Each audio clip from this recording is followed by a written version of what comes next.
Let's do AV news first, and a big bit of news for a lot of TV manufacturers out there and a lot of people waiting on gaming features, Ian.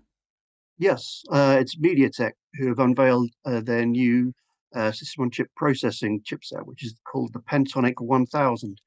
It doesn't seem too dissimilar to the Pentonic 2000, which launched last year for 8K TVs, but this new chip will be for 4K TVs, also supporting 120 hertz models as well. So it's kind of nicely blended towards gamers as well as your general 4K streaming TV needs. Adds a few new features or support for features such as Dolby Vision IQ. It's got Wi-Fi 6, MEMC, and MediaTek's own Intelligent View technology. Also, with the added bonus, the potential for 4 HDMI 2.1 ports as well, which I'm sure some manufacturers will appreciate.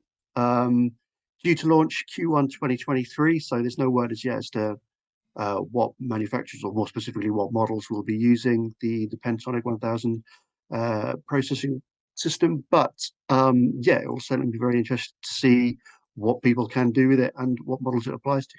Yeah, it's been a long time coming, this one, and I think it just missed the 2022 models in terms of development as well. So for those that want to know, Panasonic, Sony, Philips, and some of the Samsung models use the system on chip from MediaTek.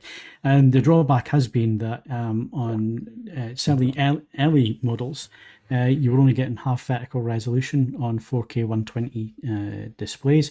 The Philips is still the same on the double chip models. So the OLED plus 937 I've just reviewed, it will only do half vertical resolution for 4K 120 because it uses a dual chip approach with the MediaTek. So this is a long time coming.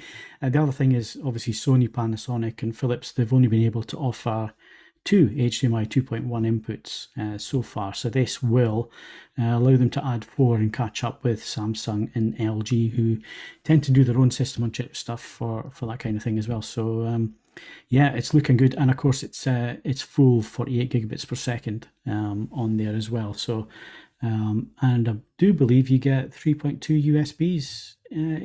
I'm just quickly checking my notes. Yeah, so you get Gen 1 3.2 USB inputs as well. So so yeah, it looks like it's finally going to answer a lot of people's prayers when it comes to their favorite manufacturers and their favorite TVs, because it's been one of the big complaints when I've reviewed the sets, and you look at the comments, most people are saying, well, there's only 2 HDMI 2.1 inputs.